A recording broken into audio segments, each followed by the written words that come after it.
Hello everyone, welcome to my YouTube channel being a best teacher. आज के इस video में हम जेंडर, स्कूल एंड सोसाइटी का टॉपिक करेंगे मैट्रियार्की। इस वीडियो में हम कैरेक्टरिस्टिक्स ऑफ मैट्रियार्की के बारे में डिस्कस करेंगे। मीनिंग ऑफ मैट्रियार्की की वीडियो ऑलरेडी मेरे चैनल पे अपलोडेड है, जिसका लिंक मैंने डिस्क्रिप्शन बॉक्स में दिया है। तो पहले आप मीनिंग देखें एंड देन कैरेक्टरिस्टिक्स देखें, ताकि आपको ये टॉपिक अच्छे से क्लियर हो पाए। Now let's see what are the characteristics of matriarchal society. First is female dominance, female identification, female inheritance, female obedience, female as decision maker, female governance and dynasty. देखिए, ये जो कैरेक्टरिस्टिक्स मैंने यहाँ flow chart के द्वारा आपको समझाई हैं, तो आप भी ऐसा फ्लो चार्ट बिल्कुल अपने एग्जाम में बनाएं। क्यों बनाए कि देखिए, एग्जामिनर के पास इतना टाइम नहीं होता है, क्योंकि उसको और भी आंसर शीट्स चेक करनी होती है कि आपका पॉइंट टू पॉइंट हर पेज पे एक एक सेंटेंस पढ़े। तो आपको क्या करना है, आपको अपने आंसर्स कुछ इस टाइप से लिखने हैं कि आपका जो पेज है वो हाईलाइट हो, आपके जो इम्पोर्टेंट पॉइंट्स हैं वो हाईलाइट हो, और वो बिल्कुल पॉइंट क्लियर कर दे। जो भी क्वेश्चन पूछा गया है उसको क्लियर कर दें। जैसे कि आप कैरेक्टरिस्टिक्स बताएंगे, female dominance, female identification and so on. तो ये आपने हाईलाइट करके अच्छे से लिख के फ्लो चार्ट बनाया। जैसे ही एग्जामिनर की नजर पड़ेगी, उसको पता चलेगा ये सब, वो सिर्फ यही 2-4 वर्ड रीड करेगा एंड उसको बिल्कुल क्लियर हो जाएगा कि हाँ, ये टू द पॉइंट बच्चे ने लिखा है एंड उसको पता है कि मैट्रियार्किकल सोसाइटी क्या होती है, उसके कैरेक्टरिस्टिक्स बच्चे को पता है। तो इस तरह से आपको अच्छे मार्क्स मिलेंगे। अगर आप इसको सिर्फ पैराग्राफ फॉर्म में लिख देते हैं, कोई हेडिंग्स, कोई अंडरलाइन, आप पॉइंट्स को, इम्पोर्टेंट पॉइंट्स को नहीं करते हैं, तो ये बहुत बोरिंग हो जाता है एग्जामिनर के लिए भी पढ़ना, एंड प्लस इससे आपको ज्यादा अच्छे अंक नहीं मिल पाएंगे। ये मैं पर्सनल एक्सपीरियंस से आपको बोल रही हूँ कि प्लीज आप फ्लो चार्ट्स बनाएं एंड हेडिंग्स डालें प्रॉपरली, उनको अंडरलाइन करें। हो सके तो ब्लैक पेन का यूज हेडिंग्स के लिए करें। Now let's see, in characteristics को एक एक करके डिस्कस करते हैं और समझते हैं।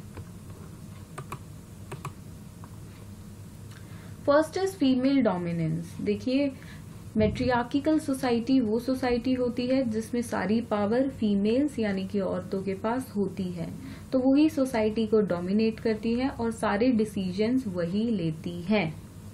Next is female identification. देखिए, ऐसी सोसाइटी जिसमें सारी सत्ता फीमेल्स के पास है, सारी पावर फीमेल के पास है, तो हर चीज को उन्हीं से आइडेंटिफाई किया जाता है, उन्हीं के नाम से जाना जाता है।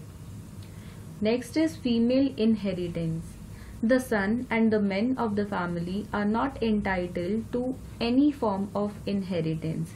In case of inheritance, only the female children of the family receive the share of the family property, jewelry, finances or anything else.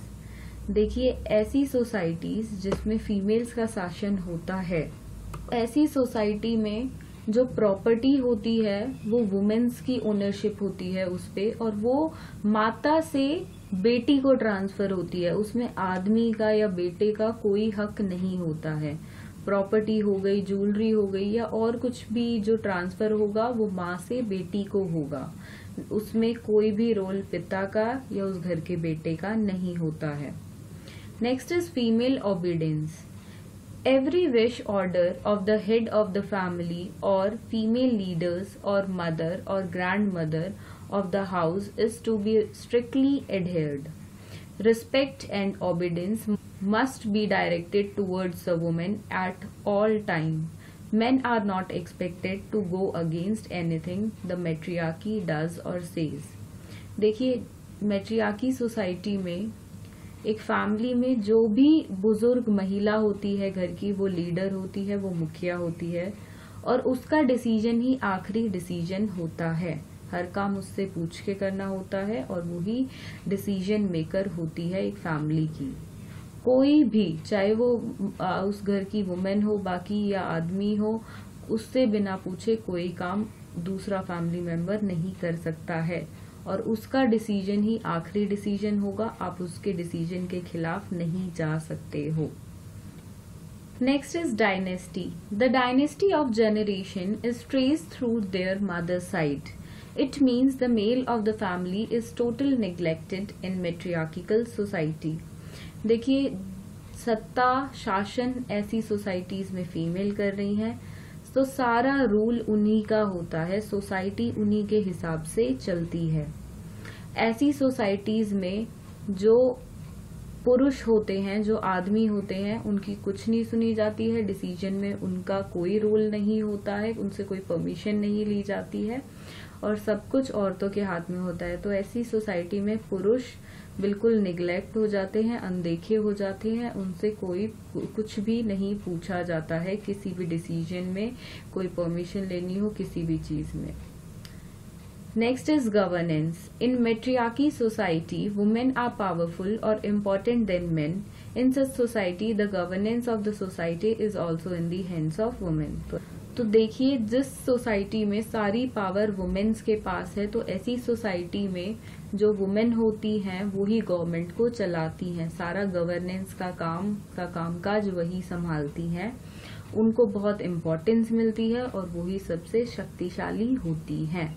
तो यही थे कैरेक्टरिस्टिक्स ऑफ ट्रियार्किकल सोसाइटी। अगर एग्जाम में आता है तो आप प्रॉपरली हेडिंग वाइज डालकर 2 से 3 लाइन में इसको एक्सप्लेन कर दें, हो सके तो कुछ एग्जाम्पल्स भी पुट ऑन करें एंड प्रॉपर फ्लो चार्ट जैसा मैंने आपको स्टार्टिंग में दिखाया था वो जरूर बनाएं। इससे आपको बिल्कुल अच्छे अंक मिलेंगे और आपका आंसर बहुत इफेक्टिव लगेगा। Thank you for watching this video and do subscribe to our channel for more such videos.